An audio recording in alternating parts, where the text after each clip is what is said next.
వ్రతశాల, ఇది నా యేసు నివసించశాల. అనేకులను మీలో దేవుడు ప్రవక్తలుగా లేపబోతూ ఉన్నాడు. ప్రవచన వరముని ఇవ్వబోతూ ఉన్నాడు.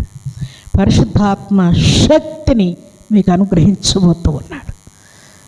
అయితే అలజడులు ఆగాలని కోరుకుంటూ ఉన్నాడు. అలజడి ఆగకపోతే మీరు ఎంత ఉన్నతమైన స్థాయిలో ఉన్నా కూడా ఫెయిల్ అయిపోతారంతే.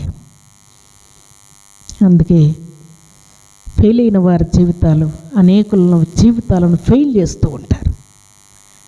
ఫెయిల్ అయిపోయినటువంటి వారి జీవితాలు, పతనమైనటువంటి జీవితాలు, ఓడిపోయినటువంటి జీవితాలు దేవుని సన్నిధిలో నుండి దూరమవుతూ అనేకులను ఆర్పుతూ ఉంటారు.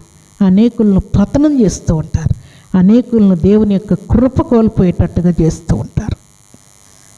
అయితే దేవుని యొక్క కృప మనల్ని ఆవరిస్తే మంట నీ హృదయంలో మండుతూనే ఉంటుంది. దేవుని పని చేస్తేనే నువ్వు నిద్రపోతావు. ప్రార్థన చేస్తేనే మనశ్శాంతిగా ఉంటావు. ప్రకటిస్తేనే మనశ్శాంతిగా ఉంటావు.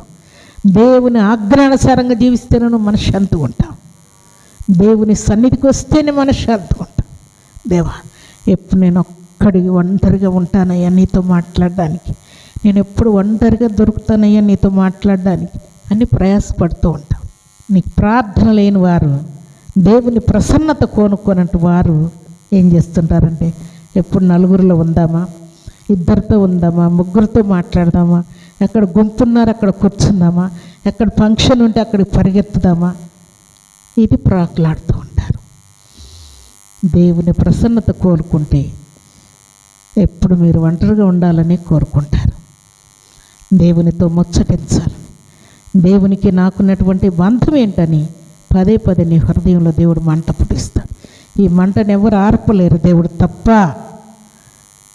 కాబట్టి దేవుని సన్నిధిలో చేరిన మీరు ప్రతి మంగళవారం దేవుని యొక్క మహత్తరమైన కృప మిమ్మల్ని ఆవరించడానికి, మీకు ఒక ప్రత్యేకమైన కృపనివ్వడానికి దేవుడు మాట్లాడుతున్నాడు.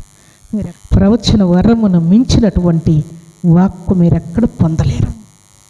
మీ బ్రతుకును సరిచేసుకోలేరు. దేవుడు ఇచ్చినటువంటి మాట అంత విలువైనది, అంత స్పీడ్గా చేసేటువంటి ఎమర్జెన్సీ కార్యాలు దేవుడు చేయాలని ఆశపడుతున్నాడు. కాబట్టి దేవుని సన్నిధిలో చేరిన మనమందరం కూడా అలజడులన్నీ ఆపుకొని దేవుడు మనకు దాచి ఉంచినటువంటి ప్రతిఫలాలను పొందుకొని దేవునికి ఇష్టలమై యోగ్యులమై మనము జీవించాలని దేవుడు కోరుకుంటున్నాడు.